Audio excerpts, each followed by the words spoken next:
Salut mes Nakamas, c'est le Doc, j'espère que vous allez bien. On est parti pour la réaction live du chapitre 809. Alors avant de commencer cette réaction live, j'aimerais faire une petite mise au point. Les gars, je sais que ça part d'une bonne intention. Dès que vous avez une information, vous voulez me lâcher l'info sur mes commentaires ou sur YouTube en disant « Hey le Doc, on a appris ça dans les spoils ».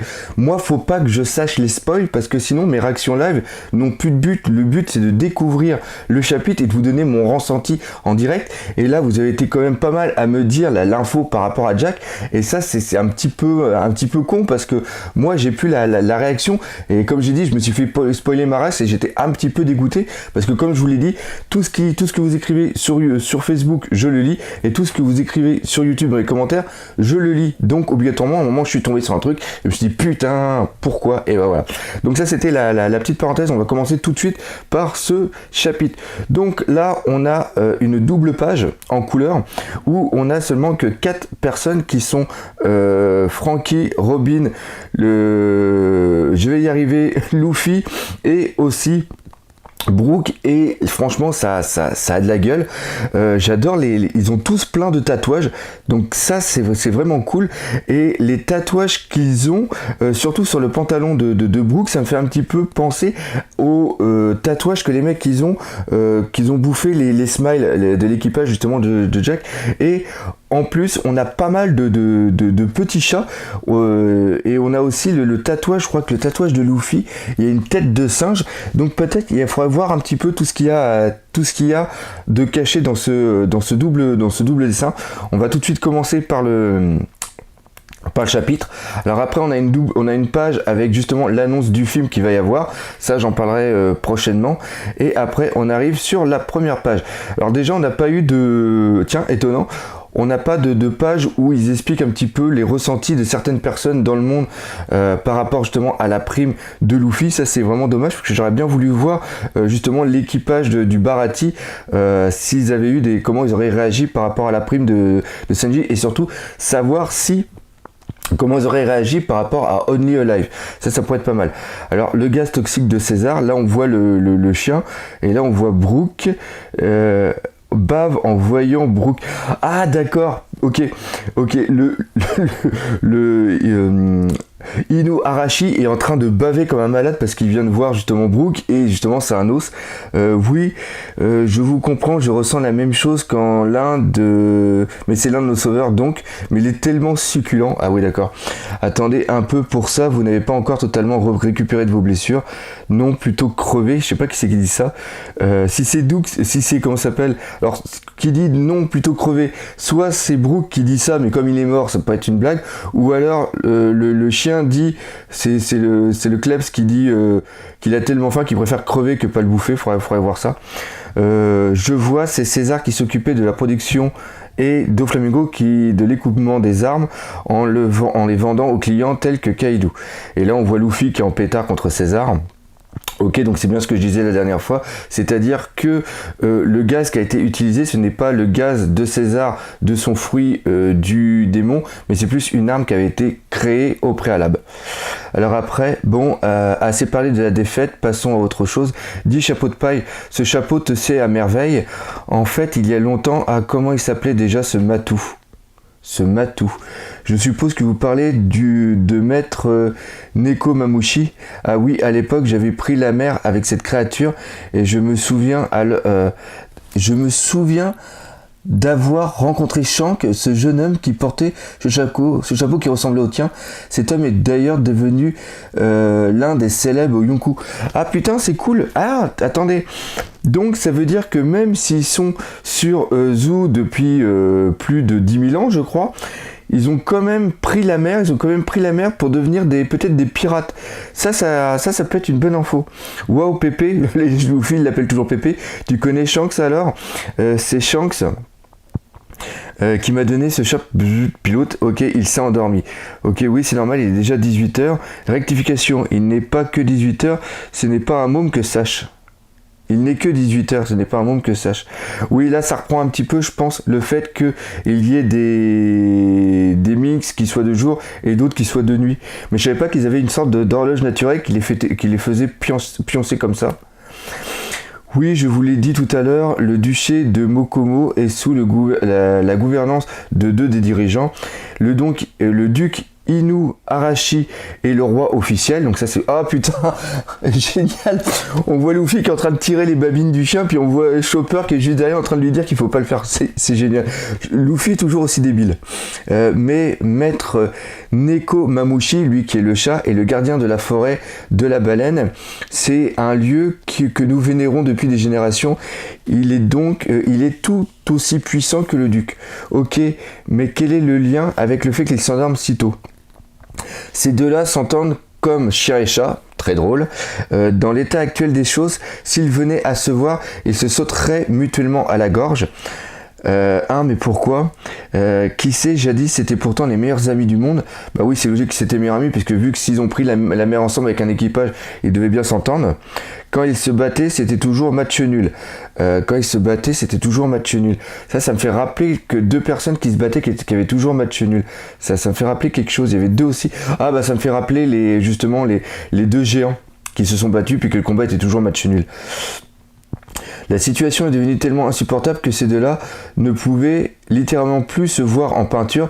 Ils ont donc décidé de partager leur temps de travail en deux, suivant le lever et le coucher du soleil de 6h du matin à 6h du soir. Et là on voit une sorte d'horloge qui explique justement que matin, midi et après soir, nuit. Ok, d'accord. En suivant l'apparition et la disparition de la lune de 6h du soir à 6h du matin. Ah, mais même ces soignants se sont assoupis. Oui, putain, il y a beaucoup de trucs à lire, hein. Voilà, c'est dingue. Oui, tous ceux présents dans la forteresse se sont endormis. Ah mince, cette discussion me donne envie de dormir. Ok, et c'est Sicilienne, celui qui ne fait jamais les choses à moitié. Ces décisions de séparation de nuit et jour nous affectent aussi. Les gens de la ville sont habitués à travailler le jour alors que les gens de la forêt sont actifs de nuit et naturellement ça influence aussi sur les situations de combat.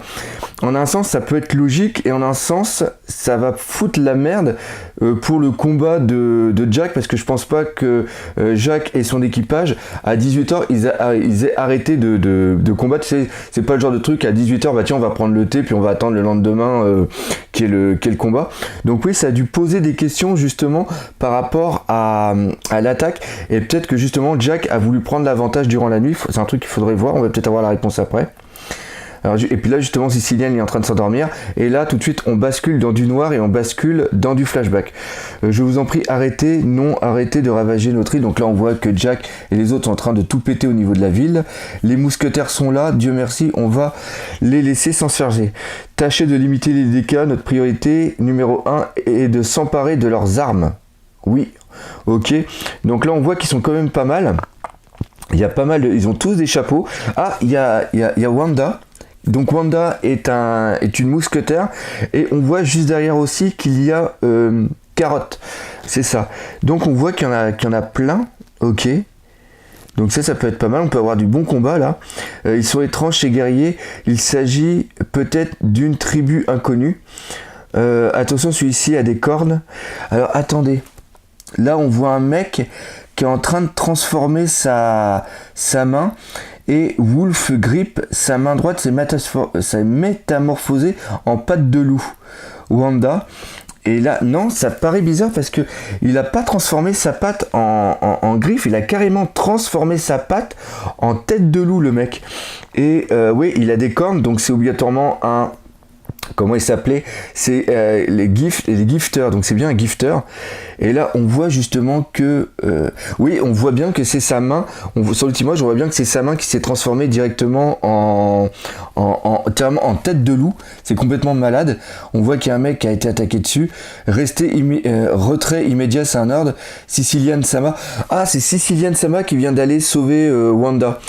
Oui, voilà les trois mousquetaires. Les autres mousquetaires, veuillez escorter les habitants de la ville dans la forêt.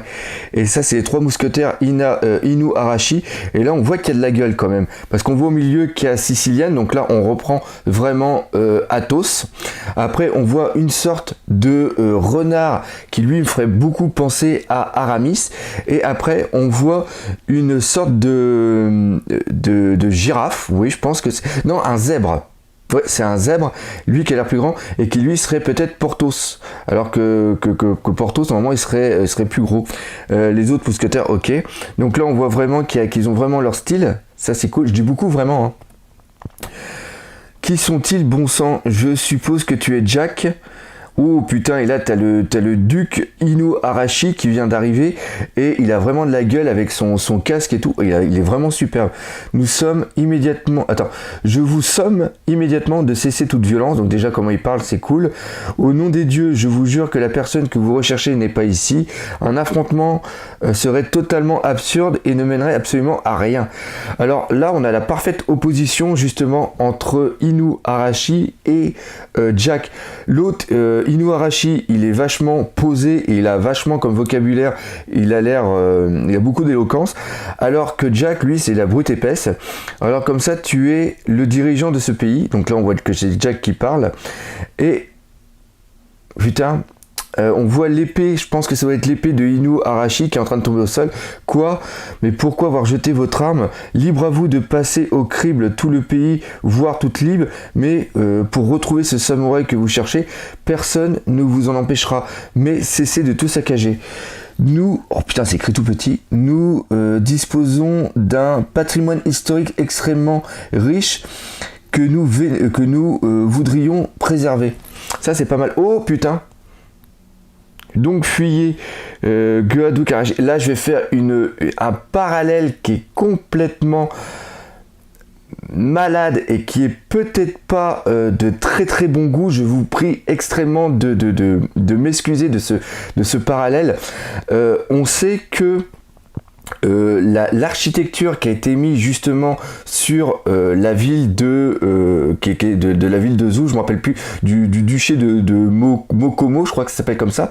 On sait que toute l'architecture est tirée du Moyen-Orient. Donc voilà. Et en ce moment, on sait que, alors là, je suis désolé de faire ce parallèle, mais on sait que Daesh en train de tout saccager, et ça c'est quelque chose qui date quand même d'assez vieux. C'est-à-dire que le patrimoine, eux, ils en ont absolument rien à foutre. Ils avaient tué des sortes de statues de dieux, puis là il y a même je me rappelle plus exactement, je ferai une recherche plus tard, mais je sais qu'ils ont pris une sorte de ville qui est justement un patrimoine historique qui est par rapport à l'UNESCO, et qu'ils ont voulu tout ravager justement. Et là ça me fait justement penser que c'est exactement ce qui se passe. C'est-à-dire que pendant les guerres, les gens en ont absolument rien à battre du patrimoine historique et ils sont là vraiment pour tout ravager, et c'est exactement ce qu'on voit là avec ce qui se passe dans le passage du manga. C'est-à-dire que là ils préfèrent encore arrêter de combattre et leur laisser libre cours à faire leur investigation plutôt que de péter tout ce qui va se passer à l'intérieur. Ça c'est vraiment pas mal comme mentalité.